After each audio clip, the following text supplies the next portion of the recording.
মৌলভীবাজারের কুলাউড়ার ভাটেরায় প্রাচীন সভ্যতার নিদর্শন সমৃদ্ধ ঐতিহাসিক স্থানটি এখন ধ্বংসের পথে। দ্রুত সংরক্ষণ ও দখলদারদের হাত থেকে রক্ষা করা না হলে তা অচিরেই বিলীন হয়ে যাবে। মৌলভীবাজার প্রতিনিধি এম এ হামিদের তথ্য ছবিতে বিস্তারিত জানাচ্ছেন রুমা নাকর। মৌলভীবাজারের কুলাউড়া উপজেলার ভাটারা ইউনিয়নের কলিমাবাদ গ্রামের ইটের টিলায় পাওয়া যায় দুটি প্রাচীন তাম্রফলক। হাকালুকি হাওরের কাছেই পাহাড়ের চূড়ায় দেখা যায় কিছু পুরাকীর্তির ধ্বংসাবশেষ। স্থানীয়ভাবে জায়গাটি রাজা ঈশান দেবের বাড়ি বলে পরিচিত। দেবনাগরী ভাষায় লেখা তাম্রফলক দুটিতে এই রাজবংশীয় 5 জন রাজার গুণকীর্তন করা হয়েছে। বর্তমানে ফলক দুটি কোথায় আছে সে বিষয়ে রয়েছে মতান্তর।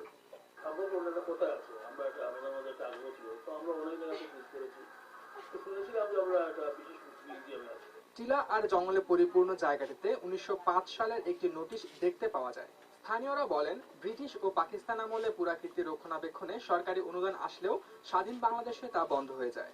কিছু পিলার ছিল, কিছু কিছু চূড়ায় মানুষের রাত্রে কে অথবা কাহারা তুলে নিয়ে গেছে।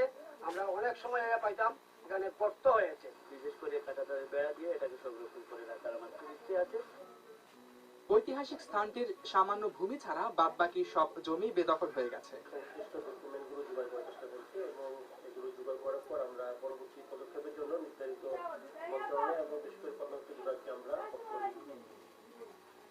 জায়গাটি খনন করলে বাংলার প্রাচীন সভ্যতার নতুন দিক উন্মোচিত হবে বলে বিশ্বাস সবার। দীর্ঘদিন থেকে এখানে রক্ষণাবেক্ষণের অভাবে এটি সম্পূর্ণ অরক্ষিত অবস্থায় পড়ে আছে।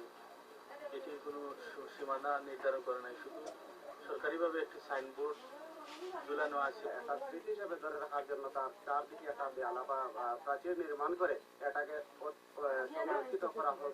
হাজার বছরের পুরনো এই প্রাসাদ ও দখল হওয়া জমি উদ্ধার করে এখানে একটি পর্যটন কেন্দ্র স্থাপন সহ ঐতিহাসিক স্থানটি রক্ষার দাবি স্থানীয়দের।